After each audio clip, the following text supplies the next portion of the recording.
Kita ni, Allahumma salli ala Sayyidina Muhammad, kita cuba buat yang terbaik lah. Mempersembah yang terbaik. Orang yang buruk, dia sanggup bagi yang tak baik. Orang yang baik, dia tak sanggup bagi yang tak baik. Dia nak bagi yang terbaik. Kita cuba buat yang terbaik lah. Mempersembah yang terbaik. Allah Subhanahu Wa Ta'ala itu hanya menerima yang baik. Tahu? Dia confirm ke dia bagi terbaik? Dia confirm tak dia bagi tu yang terbaik kepada Allah? Itu masalah kita. Kita buat baik cara mana pun tak akan mampu kita buat yang terbaik. Sebab Tuhan tu maha baik. Situasi ini menyebabkan rasa malu nak minta pahala. Malulah nak minta pahala. Pasal kita tahulah persembahan kita pada Allah. Okay, jadi Allahumma salli ala Sayyidina Muhammad. Tapi Allah Subhanahu Wa Ta'ala menerima semua amalan kita buat. Bukan semata-mata dia terima, tapi dia terima untuk dia baiki. Dia terima untuk dia memperbaikkan hak kita buat. Kalau Allah Subhanahu Wa Ta'ala hanya menerima tanpa Allah baikkan ataupun Allah baiki, kita tak layak masuk syurga. Allahumma salli ala Sayyidina Muhammad. Faham tak? Okey. Tu point dia. Allah terima untuk Allah baiki. Ini dia panggil kasih sayang Tuhan. Sebab itu mana ada amal kita buat sempurna.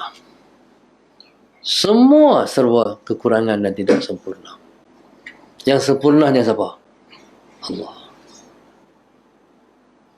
Jadi, Allahumma salli ala Sayyidina Muhammad, kadang-kadang berlaku juga isu sempurna. Tetapi tak lama. Sempurnalah kita buat hari ni, esok tak sempurna pula. Ataupun bolehlah kita buat sempurna hari ni. Allahumma salli ala Sayyidina Muhammad. Tapi kita tak tahu lagi pada pihak Tuhan, pada pandangan dia, hak kita buat ni. Allahumma salli ala Sayyidina Muhammad.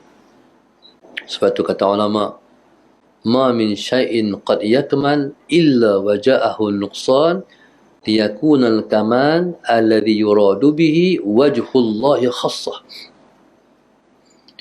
Tidak ada sesuatu, Allahumma salli ala Sayyidina Muhammad, yang kadang-kadang ia jadi sempurna, melainkan nanti dia akan kurang juga.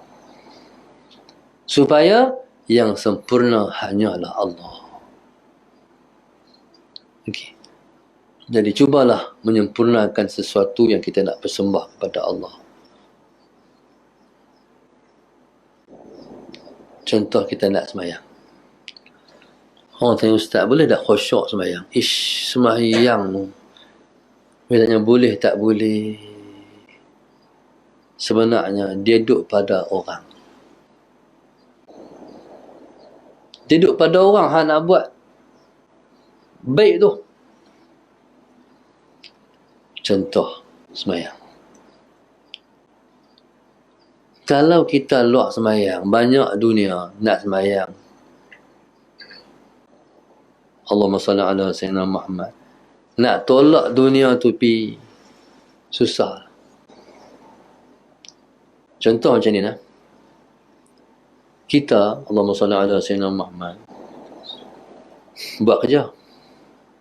Bila kita buat kerja, kita bagi penumpuan pada kerja. Kita bagi hati pada kerja. Fokus kita tu pada kerja kita. Bila kita fokus pada kerja kita, bila masuk waktu zuhur, Allahu Akbar, Allahu Akbar, la zuhur dah. Tengok jam. Faham? Kalau kita macam tu, susah kita nak khusyuk. Sebab kita tumpukan hak lain, banyak. Lepas tu bila masuk waktu semayang, salat Sayyidina Muhammad, kita terkejut pula. Lohok lah. Awak cepat sangat lah. Tu marah pula. Nak semayang tu cepat pula. Itu susah nak khusyuk. Maknanya, kita nak khusyuk kadang-kadang macam ni. Buat kerja, tengok jam. Oh, pukul 9 lah. Lepas tu buat kerja lagi, tengok jam pula. Oh, 11.30.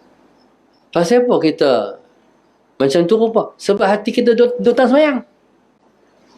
Faham? Saat-saat tengok jam. Saat-saat tengok jam. Sebab nak semayang. Nak berhenti awal, nak ambil wuduk, ataupun kita kata nak tidur saat, qailullah, nak ambil wuduk, lepas tu kita nak siap semayang. Barulah kita boleh syok-syok semayang. Mana dia kena ada persiapan dan persediaan sebelum melakukan sesuatu amalan soleh. Contoh lain. Orang yang nak buat majlis, satu majlis. Okey, apa-apa event lah. Soalan Sayyidina Muhammad. Ada persiapan. Persiapan dia terperinci. Dia gariskan kerja buat dia tip lah. Dia tik lah. Tik. Ini buat lah. Ini tak buat lagi. Ini. Sampai sehalus-halus perkara. Allahumma salli ala Sayyidina Muhammad. Sampai sehalus-halus benda. Nak pakai apa, nak tak mana, nak balut macam mana. Allahumma salli ala Sayyidina Muhammad. Supaya dia sempurna di mata orang yang hadir. Kan? Sampai tidak ada cacat celah terhadap kerja dia. Dia sendiri cek semua. Okey, begitulah semayang kita. Wuduk kita macam mana? Pakaian kita macam mana? Allahumma salli ala Sayyidina Muhammad. Nak semayang macam mana? Persediaan hati kita macam mana? Semuanya hendaklah ditik, dibuat persiapan yang terbaik sebelum daripada semayang. Kalau kita lah boleh pitara tu bak semayang, mati berkit semayang. Ada satu orang tu, dia sudah tak boleh pergi masjid. Orang tua perempuan. Dulu waktu dia sihat, lalu dia pergi masjid. Hari ni dia tak boleh pergi masjid lah. Dia main dalam rumahnya. Dia duduk ada tempat tidur dia tu. Kadang-kadang dia boleh bangkit, kadang-kadang dia tidur. Dan bolehlah berjalan pelan-pelan dalam rumah. Dia di rumah ni, dia tengok jam ya. Kalau waktu je tengok zuhur. Dia duduk, tengok zuhur, tengok jam. Lepas tu bila dah masuk, hampir waktu zuhur, dia siap lah. Siap. Dalam 20 minit, waktu zuhur, dah duduk dah, nak sembahyang lah. Tu tengok jam. Ni cerita anak dia. Saya tengok jam pula. Bila dah nak masuk waktu zuhur, dia tunggu dah. Lagi dengar azan daripada masjid. Bila habis azan daripada masjid, dan bayang sunat. Salat Sayyidina Muhammad. Itulah rutin harian dia dengan sembahyang. Orang yang macam ni, sembahyang dia syok.